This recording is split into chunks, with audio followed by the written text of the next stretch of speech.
esa comunidad. Y ese es el mensaje del día de hoy, esa comunidad. Quiero que vayan conmigo a el libro de los Hechos. Vamos a meternos en la palabra de lleno y vamos a ir al libro de los Hechos, ahí en el capítulo número 2. Voy a leer con ustedes desde el verso 42 hasta el 47. Hay cosas que necesito compartir. Oro que Dios me dé la capacidad de tiempo y de claridad para poderlo hacer con fidelidad. Hechos capítulo 2, verso 42 y 47. Y aquí viene justamente la frase del mensaje, comunidad o esa comunidad. Y la pregunta que surge ahí es: ¿por qué la idea de Dios? ¿Por qué la idea de Dios es mejor que mi preferencia? Y digo esto porque, siendo honestos, esto de iglesia o comunidad, que es lo mismo, no siempre es algo que me gusta, porque me gusta sentarme, me gusta conectarme, me gusta escuchar la enseñanza, pero eso de tener que estar en contacto con gente, eso de tener que ser parte activa, eso de tener que involucrarme en un proceso, esa no es una gran idea. Esa no es una idea que me agrada. Es más, en ocasiones en realidad hasta me incomoda, pero es la idea de Dios. Y esa idea, a veces, aunque yo la cuestiono, realmente funciona mejor que mi idea. Y ahí está en Hechos capítulo 2. Mira lo que dice la palabra: todos los creyentes. Diga conmigo: todos los creyentes. Ahora dígale a su vecino: todos. Dígale: eso te incluye a ti. Dile: quizás no te agrade, pero la Biblia dice todos. Vamos, dígale a su vecino: eso me incluye a mí y te incluye a ti. Y usted que está en Zoom, por favor, diga conmigo también todos, porque eso lo incluye a usted. Todos los creyentes. ¿Quiénes son creyentes aquí? Levántenme la mano. Yeah. Y los que están en Zoom, digan amén, por favor, también. Todos los creyentes. Esto es algo para los creyentes. Se dedicaban a la enseñanza de los apóstoles, a la comunión fraternal, a participar juntos en las comidas. Ahí sí, invítenme, por favor. Y entre esas comidas, obviamente, la cena del Señor y a la oración. Miren las cosas a las que se dedicaban. Esto era algo a lo que se dedicaban de forma intencional todos los creyentes: a la enseñanza de los apóstoles, a la comunión fraternal y a la oración. Y obviamente también hablaba de las comidas. Verso 43 dice: un profundo temor reverente vino sobre todos ellos. ¿Sobre quiénes? Sobre todos. Diga conmigo: todos. Ahora dígale a su vecino: eso te incluye a ti. Un temor reverente vino sobre todos los creyentes. Y esto es interesante, ¿no? Porque los apóstoles realizaban muchas señales milagrosas y maravillosas. Y oro que el Señor ya les voy a contar algunas de esas historias. Todos los creyentes, diga conmigo: todos los creyentes. Oigan, es en serio, todos. O sea, como para que no le quede duda de que son todos. Todos los creyentes se reunían en un mismo lugar y compartían todo lo que tenían. La palabra todo está aquí por todos lados, ¿cierto? Vendían sus propiedades, sus posesiones y compartían el dinero con aquellos en necesidad. Adoraban juntos en el templo cada día, se reunían en casas para la cena del Señor y compartían sus comidas con gran gozo y generosidad. Todo el tiempo. Todos los creyentes en todo tiempo y en todo lugar, todo el tiempo alabando a Dios y disfrutando de la buena voluntad de toda la gente. Y cada día el Señor agregaba a esa comunidad cristiana los que iban siendo salvos.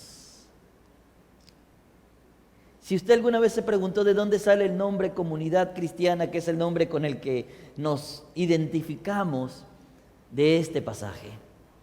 Hace algunos años, cuando empecé a leer la Nueva Traducción Viviente, esto fue algo que Dios usó para clarificar el nombre, y no solamente el nombre, sino la esencia de nuestra comunidad. Pero Es Dios el Señor de la comunidad y es Dios quien agrega cada día a la comunidad, a esa comunidad, los que iban siendo salvos. Ahora bien, todos los creyentes se dedicaban a esto. No es un asunto de preferencia, no es que a mí me agrada, entonces yo me involucro en lo que a mí me agrada, no. Es algo a lo que todos los creyentes somos invitados, somos constantemente desafiados a involucrarnos todos, no solamente por un tiempo, sino todo el tiempo. Todo el tiempo, todos los creyentes haciendo todas estas cosas. Y es un poco incómodo la idea de Dios, porque a mí me gusta esa comunidad que de alguna manera me da lo que necesito, pero no me pide más. Me dice lo que quiero, pero no me dice cosas que me puedan incomodar. A mí me gusta esa comunidad donde me siento lo suficientemente cómodo, pero al mismo tiempo demasiado desapercibido, que obviamente le gusta brillar cuando se trata de aplausos, pero le gusta estar ausente cuando se trata de compromisos. Yo la verdad prefiero esa comunidad. Pero no es la idea de Dios. La idea de Dios es una idea completamente diferente. Y la palabra que nosotros encontramos ahí, a esto se dedicaban todos los creyentes. La palabra dedicar es la palabra griega, es una palabra compuesta que viene de dos fuentes. Una preposición, pros, que significa dirección, y cartereo, que significa fuerte o firme. Esta palabra, dedicar o perseverar, significa me mantengo firme en esa dirección. Me mantengo fuerte en ese enfoque. La verdad es que dedicarse o perseverar es ir firmemente en esa dirección, es anhelar, es constantemente ser diligente o asistir asiduamente a todos los ejercicios. ¿Con qué frecuencia vas al gimnasio, Eleazar? Sí, 3 días, ¿no? Me hace así. 3 días, que si fuera 5 o 7, usted sabe. Y se hace evidente. ¿Cuántos días vas, pastor, al gimnasio? 0 días. Se te nota, pastor. Hay cosas a las que nos dedicamos porque vemos un valor en ello. Hay cosas a las que nos dedicamos con firmeza porque de alguna manera entendemos lo que representa el mantenernos en ese enfoque. La verdad es esta. Cuando Santiago dice que los creyentes que son de doble ánimo, esos creyentes que de alguna manera a veces piensan que sí y a veces que no, que inician procesos y luego los abandonan, que se motivan en un día pero a los 2 días tiran la toalla, esos creyentes, la verdad es, por más que Dios quiera, no deberían esperar mayor cosa, porque la perseverancia es vital para lograr cosas en Dios. La perseverancia es vital para alcanzar cosas en Dios. Y aquí están estos discípulos, estos creyentes, a los que la Biblia describe como personas que se dedicaban de forma intencional e iban en esa dirección porque tenían una mentalidad de futuro. Entiendo lo que Dios quiere y por esa razón no dejo de hacerlo. Y quiero hablar brevísimamente de 3 de las cosas que acabo de mencionar. La oración, la enseñanza y la comunión. La oración, la enseñanza y la comunión. Son 3 cosas a las que tenemos que dedicarnos.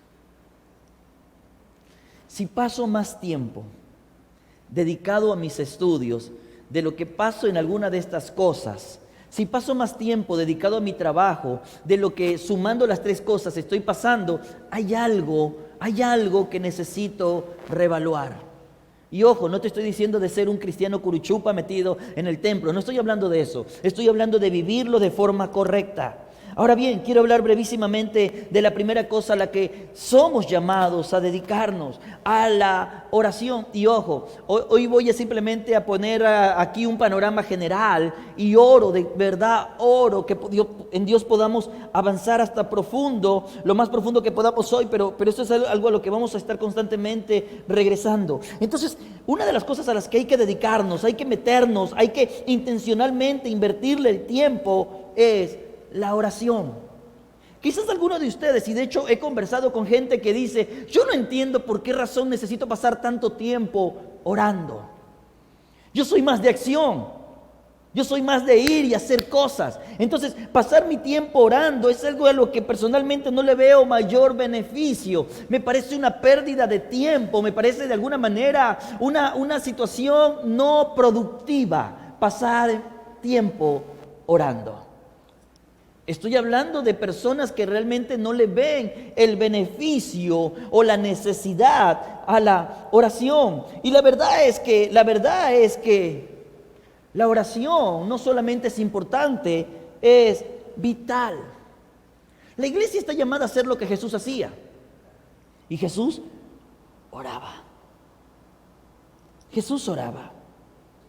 En Lucas capítulo 5, en el verso 15, mire lo que dice. Cuando la fama de Jesús se extendía, y me encanta eso porque Jesús no tiene problema con la fama. Cuando la fama de Jesús se extendía más y más, y se reunía mucha gente para oírle, para que le sane de sus enfermedades. Jesús está experimentando un crecimiento y quiero que preste atención a eso. Él está viendo que hay una mayor demanda de él como persona en un mundo que es limitado por el tiempo y el espacio. Voy a repetirlo. Jesús está viendo de que hay una mayor demanda de él como persona en un mundo que está limitado por tiempo y espacio. ¿Cuántas veces usted no quiso tener un día, no sé, un luartes, un día entre lunes y martes adicional? ¿Alguien quiso alguna vez tener un día extra en la semana? ¿Alguien quisiera de repente tener algunas horas de más en la jornada? Ahora bien, Jesús, al igual que nosotros, estaba limitado en tiempo y en espacio. Yo quisiera estar en varios lugares a la vez. La virtualidad me permite, entre comillas, de alguna manera, pero mientras no me haga presente, no estoy realmente en varios, no estoy en ningún lugar. Si estoy, aunque sea conectado, pero presente. Y aquí está Jesús experimentando una mayor demanda y en su humanidad, Él podría o quisiera de alguna manera violar, pero Él se mantiene dentro de su humanidad y en su humanidad se da cuenta que está limitado por tiempo y espacio. Y en medio de eso, cuando su fama crece, se extiende más y más y mucha gente viene para oírlo y para que Él ore por ellos, Él decide apartarse y Él decide pasar tiempo en oración. Hay una proporción directa entre las demandas que hay en tu vida y la necesidad de orar. Hay una relación directa. A mayor responsabilidad, créelo o no, mayor dependencia de Dios. A mayor responsabilidad, mayor necesidad del consejo divino. A mayor rango de influencia, mayor necesidad de tomar decisiones sabias. Por esa razón es que la oración se hace necesaria.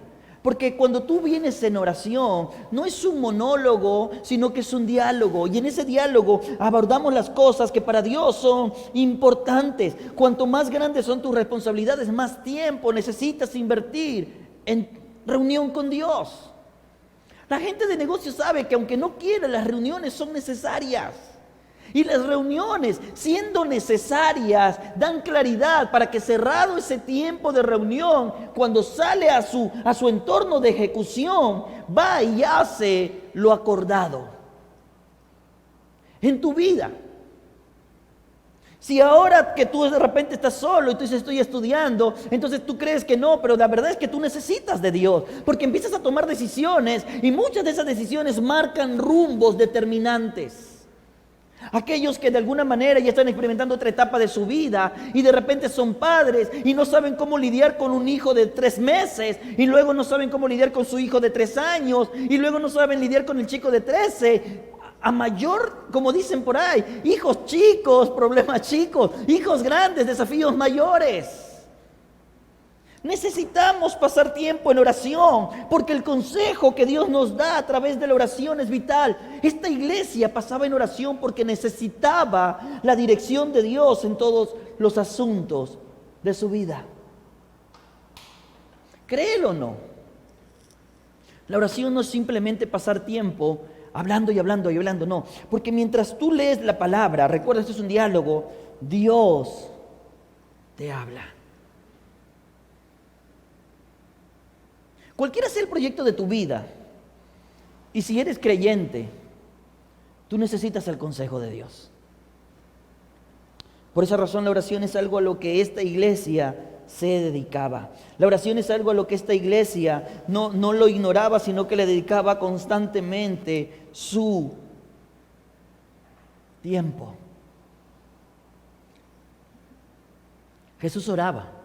Ahora, cuando Él se fue para el cielo, la pregunta es, ¿Él dejó de orar? No, Él sigue orando. ¿Cómo es eso?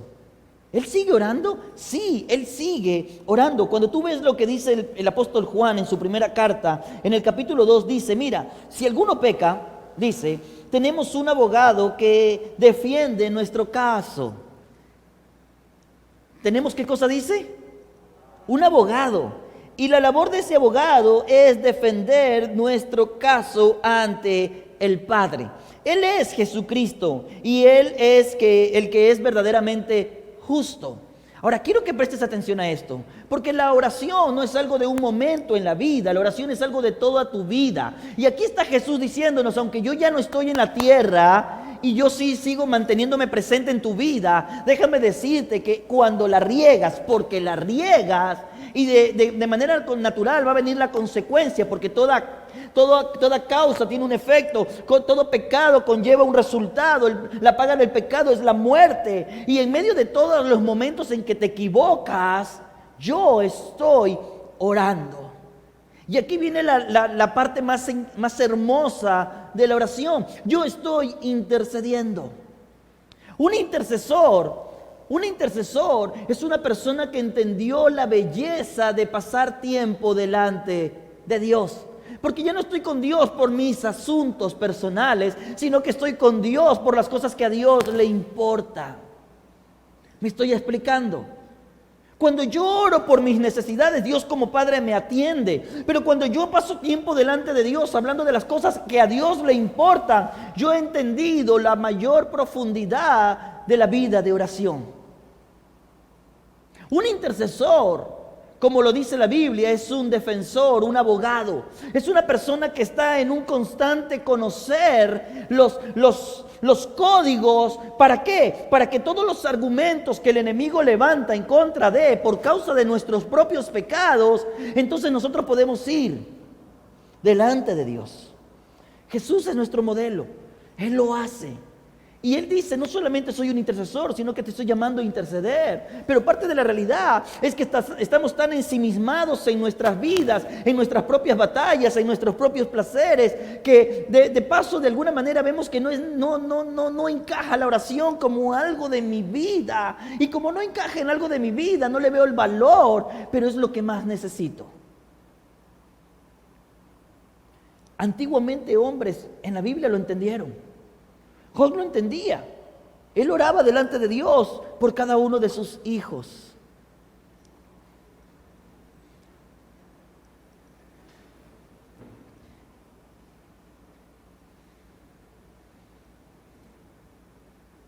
¿Cuánto tiempo pasas orando por la vida de tus hijos? Pregunta a los que son padres.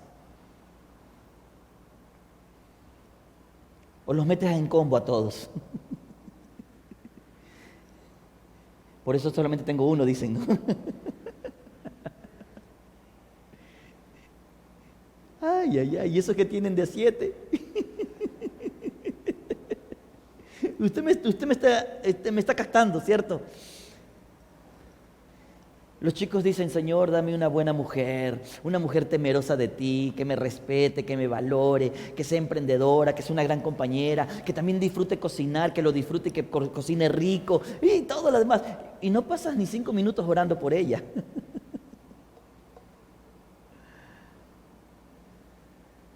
La oración es necesaria, es vital. Y aquí está Jesús orando, no solamente por las cosas que Él desea, sino por lo que el corazón del Padre anhela. Y la oración no solamente es un diálogo de fraternidad con Dios. La verdad es que la verdadera oración es una labor intercesora en los tribunales celestiales. Quiero decirles algo. ¿Quiénes conocen que Dios es misericordioso? Levanten la mano. ¿Cierto? Ok. Pero Dios que es misericordioso, eso no un Dios de justicia. ¿Estamos de acuerdo en eso? ¿Cierto? Aquellos que somos padres, por favor, levanten la mano los que son padres, quiero identificarme. Ok. El padre al hijo que ama, a veces le da, pues no, su tate quieto. ¿Cierto? Y para ser bíblicos, entonces agarramos la varita. Y hasta con la varita le damos. Yo sé. Hay mujeres que dicen, este hijo grande, yo no con la varita, con el garrote que le voy a dar. Está bien. Ya, pero esa es otra dinámica, ¿no? Pero Dios es justo. Dios siempre ha amado a su pueblo. Y quiero darles una visión amplia de un concepto que necesitamos entender. Cuando en la antigüedad el pueblo de Israel se alejaba de Dios, y ojo, la oración es una de las formas en las que nos alejamos de Dios. Cuando dejo de orar, dejo de conversar con Él. ¿Se ha dado cuenta que cuando usted deja de conversar con alguien, usted ya se vuelve como un extraño con ese alguien? Ya no conoce qué piensa, ya no sabe qué siente, no tiene ni idea de dónde está su agenda. Bueno, cuando yo dejo de orar, yo literalmente me empiezo a alejar de Dios, porque ya no sé lo que está moviendo Dios en su corazón. Y cada vez que el pueblo de Israel se alejaba de Dios, cada vez que el pueblo de Israel se distanciaba de Dios, y hacían lo malo, porque esto es el punto. Este es el punto. Siempre nos están influenciando. Y cuando el pueblo hacía lo malo, Dios decía, ok, sus decisiones, sus consecuencias. Y venía el juicio de Dios. El juicio de Dios no era algo que Dios hacía para que ellos sufrieran el castigo, no. El juicio en realidad tenía que ver con, esta es la consecuencia de lo que tú elegiste. Tú elegiste ese camino conociendo cuál era la consecuencia. El juicio es eso, o sea, viene lo que por consecuencia llega por lo que hiciste o decidiste. Entonces, Dios no me quieres en tu vida, está bien. Entonces, Dios se aleja de la historia y ellos quedan vulnerables porque el protector de Israel ha sido y es el Señor. El protector de tu vida ha sido y es el Señor. Pero cada vez que decimos a Dios, no, realmente no, y dejamos de orar, viene el juicio. Y el juicio es, ok, no me quieres, pero no me quieres, y no solamente no me quieres a mí, no puedes recibir lo que yo tengo para ti, porque lo que yo tengo para ti viene conmigo. Y cada vez que el pueblo se alejaba, era vulnerable. Los enemigos lo conquistaban. ¿Usted recuerda? Usted lee la Biblia. Entonces el pueblo sufría porque cada vez que de alguna manera se manifestaba el juicio sobre una nación por causa del pecado, Dios los entregaba a sus enemigos. Los enemigos destruían todo a su paso, les robaban la paz. ¿Sabes qué? Les robaban la paz, les arruinaba la justicia. La corrupción entraba en la nación y las personas en influencia y en poder se dejaban corromper. Los enemigos secuestraban a los hijos. Por esa razón es que Daniel termina en Babilonia. Es más, si tú tienes perfil, a ti te llevo más rápido. Cada vez que el Señor abría la puerta y el juicio llegaba, gente mala, sin Dios, con desesperación por lograr cosas de formas deshonestas, brutales, venían y arrasaban con todo.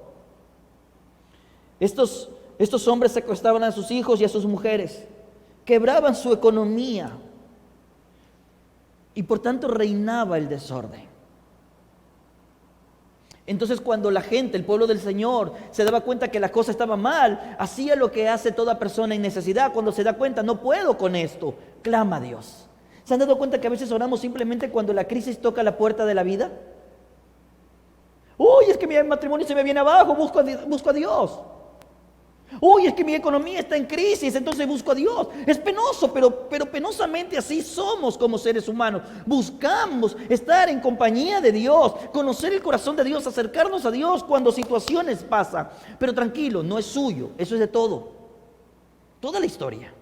Y aquí está ese pueblo constantemente buscando a Dios en su necesidad. Cuando Dios venía y los liberaba del juicio, los liberaba de sus enemigos, volvían a su normalidad, ellos volvían a distanciarse de Dios. Y en ese distanciamiento volvían a ser vulnerables. Y en esa vulnerabilidad volvían a caer bajo juicio. Esto no es cuestión de a los 2 días todo cambia. No. Esto es cuestión de tiempo. Ahora bien, muchas de las cosas que nosotros hoy vemos en nuestra nación es porque hemos dejado caer los muros. Muros de protección.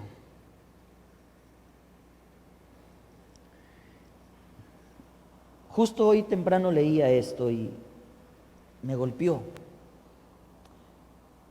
Guayaquil, Durán y este sector de Daule, San Borondón, todo este sector, está dentro de las 50 zonas más peligrosas del mundo.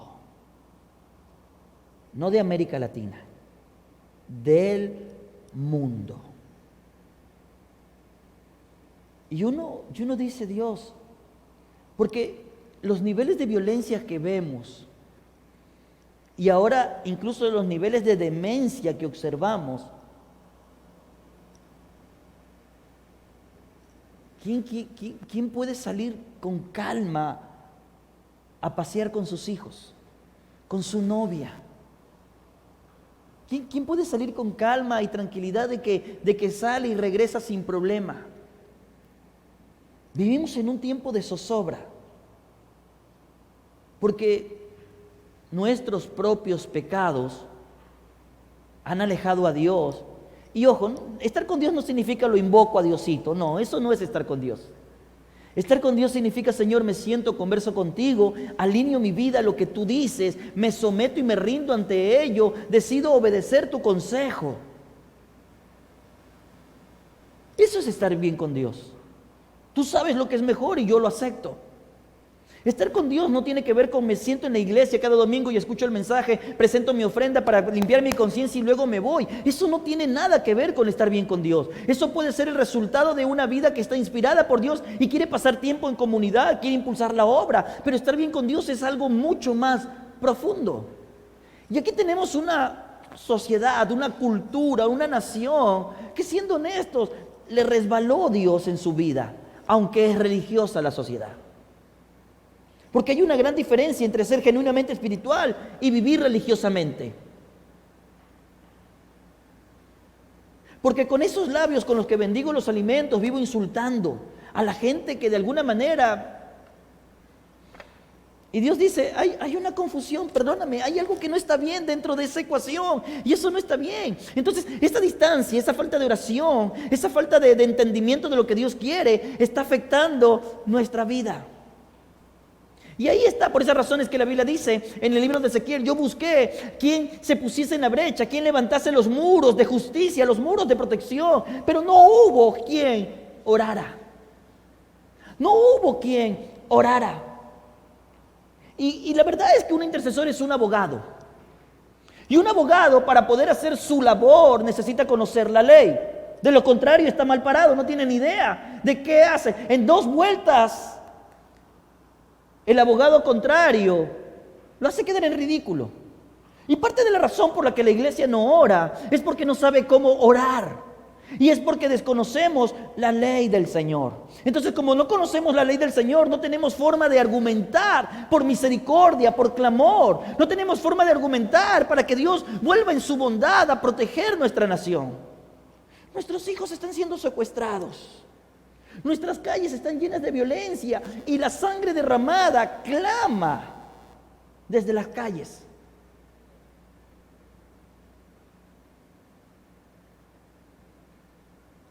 Por esa razón es que la iglesia primitiva se dedicaba a la oración.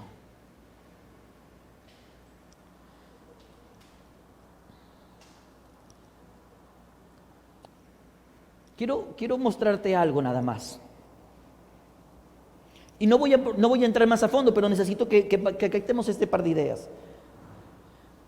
Como abogados o intercesores, que es lo mismo, de hecho es la misma traducción, como abogados o intercesores, nosotros tenemos que ir delante del juez. ¿cierto? Sí, usted se ha visto cuando en las películas le dice, ¿me puedo acercar, señor juez? Y le dice, ok, venga. Entonces, el abogado se acerca y habla con el juez.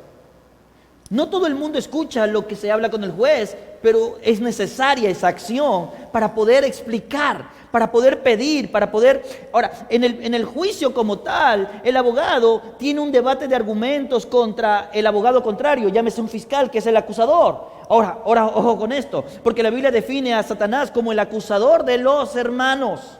Entonces, él está levantando argumentos. Sí, yo sé lo que tú haces. Yo sé que tú andas, pues. ¿Que tú qué crees? ¿Que los demonios que tengo por ahí rodando, observándote, están ahí? No, ellos van y traen. Y con esa información es que yo levanto un caso en tu contra. Con esa información es que yo le doy sentido al por qué Dios no te puede bendecir, no te puede liberar, porque tú no cierras esa puerta. Y entonces levanta su caso, levanta su argumento. Y el abogado defensor que no conoce, no sabe cómo rebatir. En el mundo de la oración, en el mundo espiritual, las cosas son de argumentos. Pero como no conoce la ley, no sabe cómo argumentar. Entonces tengo a mis hijos perdidos y no sé cómo orar por ellos. Mi economía está colapsada y no sé cómo orar por ella. Mi matrimonio se me viene abajo y no sé cómo orar por él. Mi salud está quebrada y no sé cómo orar por ella. Y el enemigo, porque la Biblia dice que los demonios conocen también. ¿Me explico? El enemigo sabe usar pues la Biblia. A Jesús lo quiso tentar. Oye, pero escrito está que si tú te rebalas, ¿te das cuenta? No. No me tergiverse la palabra. Porque eso que usted me cita, aunque es cierto, eso está dentro de un contexto y usted necesita entender cómo se aplica correctamente. Pero como el abogado no conoce, no sabe cómo pasar tiempo en el tribunal, no sabe cómo acercarse al estrado delante de Dios y decir, Dios, ayúdame en esto. Y luego no sabe cómo rebatir esos argumentos y derribar argumentos que se levantan en contra del conocimiento de Cristo. Pero el abogado también, no solamente que está así y así, tiene que acercarse al acusado. Usted se ha dado cuenta cuando los abogados dicen, oye, confiésame, explícame, háblame. Y le enseña y le muestra y le orienta. Porque una de las cosas que tenemos que entender es que la iglesia es una voz profética. Y entiéndase profética no como quien anda adivinando el futuro, no. Aunque parte de la revelación del futuro puede ser lo profético. Pero una voz profética es una voz que confronta lo que está mal. Y cuando la iglesia, en lugar de confrontar lo que está mal, está sobajeando a la gente conforme lo que quiere oír, la iglesia pierde su eficacia en la oración. La iglesia pierde su eficacia en la oración.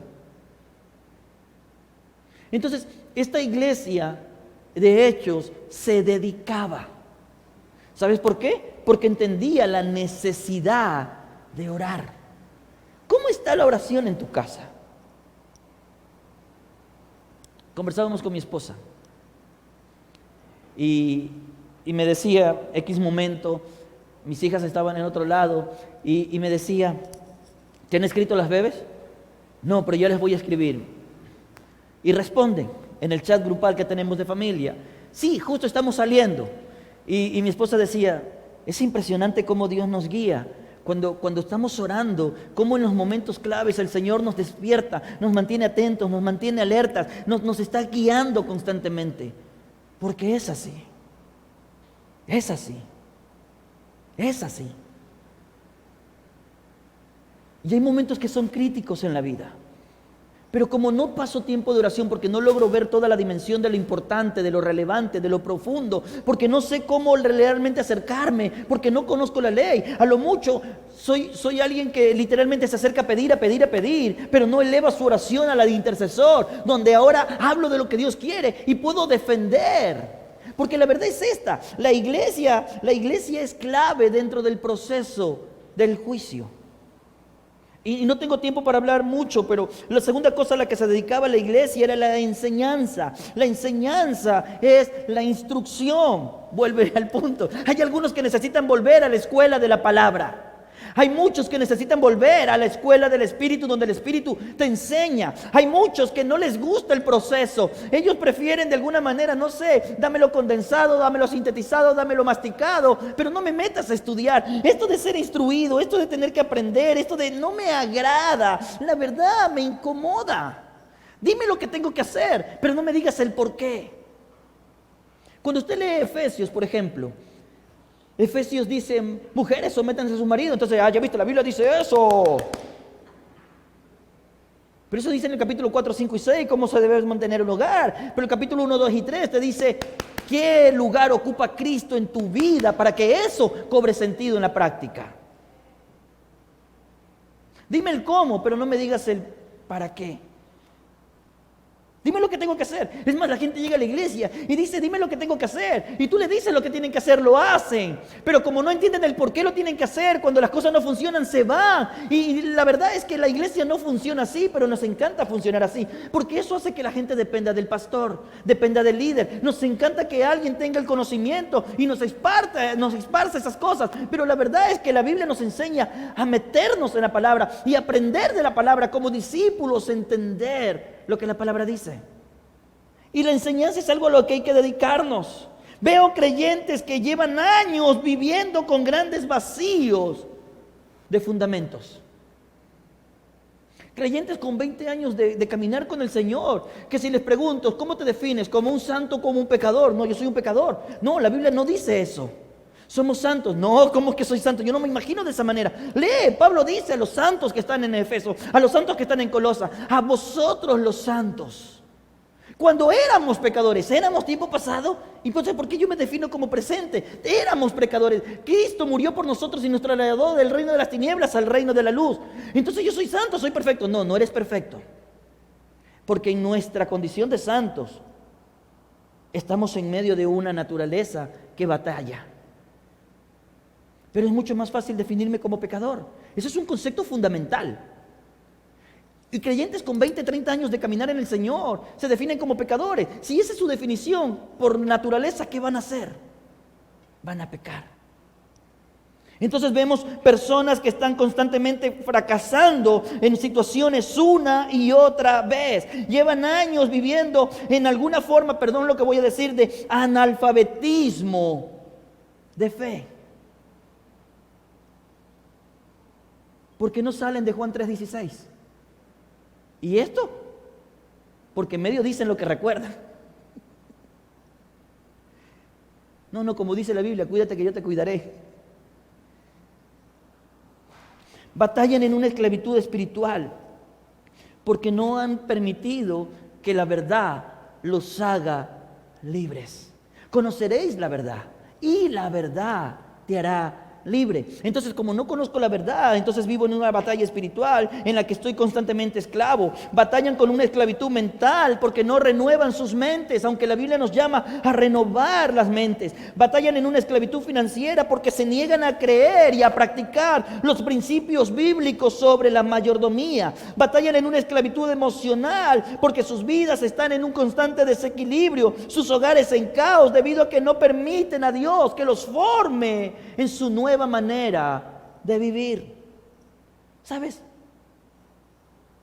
Esta iglesia se dedicaba a la enseñanza. Y quiero decirte algo. Mi labor fundamental como pastor, mire lo que dice Efesios, quiero que lo agarres porque esto es importante. Cuando tú veas a tu pastor, necesitas entender que tu pastor, entre tantas cosas, esto es algo no negociable. Cuando la Biblia habla de las cosas que debe hacer un pastor y otras personas en el ministerio, dice, mira, ellos tienen, estoy en Efesios 4:12, ellos tienen la responsabilidad. ¿Cuál es mi responsabilidad? Es mía, de preparar al pueblo de Dios para que el pueblo lleve a cabo la obra de Dios. Pregunto, ¿quién prepara? ¿Quién instruye? ¿Quién edifica? El ministro. ¿Quién hace la obra? El pueblo. Para que el pueblo lleve a cabo la obra de Dios y edifique la iglesia, es decir, el cuerpo de Cristo. Ahora bien, esta es una palabra que le molesta a la gente, pero es bíblica. Este proceso. Diga conmigo proceso. Ahora dígale a su vecino, proceso. Y dile, yo sé que te molestan los procesos. pero son necesarios. Porque hay gente que abandona los procesos de Dios. Entonces no avanza, porque cada vez que abandona tiene que regresar al punto de partida. Diga conmigo, ay, ay, ay. Y como no me gusta regresar al punto de partida, lo abandono y ya dejo de creer en los procesos. Pero dice la Biblia, este proceso continuará hasta que alcancemos la unidad de la fe. ¿Sabes cuándo es eso? Mientras tengamos vida. Y que nosotros podamos conocer al Hijo de Dios para que seamos maduros en el Señor, es decir, hasta que lleguemos a la plena y completa medida de Cristo. Ahora bien, mira lo que dice. Entonces, cuando estamos en el proceso, ya no seremos inmaduros como los niños. No seremos arrastrados de un lado a otro, porque hay gente que le gusta. Y dice, ya no seremos arrastrados de un lado a otro, ni empujados por cualquier corriente de nuevas enseñanzas. No nos dejaremos llevar por personas que intenten engañarnos con mentiras tan hábiles que parezcan la verdad. En cambio, hablaremos la verdad. ¿Con qué? Con amor. Si somos honestos, en los últimos meses, yo he ido al Señor y le he dicho, Dios, yo no entiendo por qué me dices que tenga que ser tan duro en las cosas que digo. Pero entendí que cuando nacen del amor, son necesarias. Entonces hablaremos la verdad con amor y así creceremos en todo sentido hasta parecernos más y más a Cristo. Él es la cabeza de la iglesia. Entonces, nosotros debemos entender que esta iglesia se dedicaba a la enseñanza. Ese es un proceso que, aunque sea tedioso, aburrido, fastidioso, es necesario. Y lo tercero y último es que se dedicaban a la comunión. Y esto solamente lo quiero mencionar, pero hablaré de esto, Dios mediante, a profundidad la siguiente semana. La palabra koinonía, que es la palabra comunión, porque se dedicaban a compartir los panes, a la comunión con los santos. Esa palabra koinonía que tanto nos gusta tiene que ver con el hecho de aprender a participar, a interactuar. La razón de no decir vamos a la iglesia, decir vamos a la comunidad, es porque nos desafía a interactuar. La razón de quedarme detrás de la cámara es que muchas veces no quiero interactuar. La razón de querer venir y salir corriendo es que no quiero, pero la Biblia define a la iglesia como una comunidad donde tiene que existir comunión. Y parte de la realidad es esta. Cuando alguien decide aislarse, uno empieza a ser vulnerable. Si no, pregúntele a Eva cuando lleguemos al cielo. ¿Cuándo el enemigo logró engañarla? Cuando se aisló de Adán. Pregúntele a Elías. ¿Cuándo entró en depresión? Cuando dejó de ver que Dios tenía gente a su alrededor y él no se conectó con ellos. Pregúntale a David, ¿cuándo fue vulnerable? Cuando dejó que vayan todos a la guerra en el tiempo que todos debían ir a la guerra y él se quedó solo. Fuimos diseñados para estar en comunidad, porque Dios sabe que en el hierro con el hierro constantemente encontramos eso que necesitamos, el vivir afilándonos. ¿Sabes qué? La verdad es esta, muchos eligen vivir su fe en aislamiento del resto. Es que para estar bien con Dios no necesito a la iglesia. Cuidado. La enseñanza, a veces nos fascinan las cosas que afirman lo que yo quiero porque me hace sentir bien. Pero Dios no dice cosas que me hacen sentir bien. Dios dice verdades que me transforman para mi bien. Pero quiero decirte algo y con esto cierro. Jesús, siendo Jesús, no vivió en aislamiento. Jesús tenía discípulos, pero esos eran tan cercanos a Él que un día le dijo, amigos. Ahora, si tú crees que tú puedes vivir tu vida cristiana mejor que Jesús, oh, wow, sensei te voy a decir, enséñame. Y luego te voy a decir, estás loco. Porque Jesús estaba con ellos en comunión. Vamos a iniciar una ronda de grupos de conexión, que es para eso, para tener comunión, para compartir, para hombres, para mujeres, para parejas. Si quieres saber de finanzas, sobre finanzas. Si quieres tener conocimiento de liderazgo, vamos a tener algo sobre crecimiento personal y liderazgo. Es más, si tú estás liderando alguna empresa o estás en un departamento, ahí tenemos algo que lo puedes llevar para compartir tu fe sabia y estratégicamente a tus compañeros.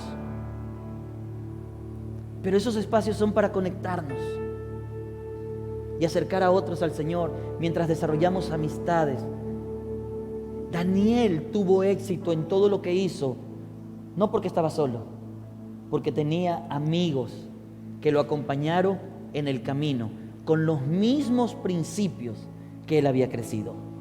Daniel era temeroso de Dios y sus amigos también, por eso tuvo el éxito que tuvo, y me encanta eso.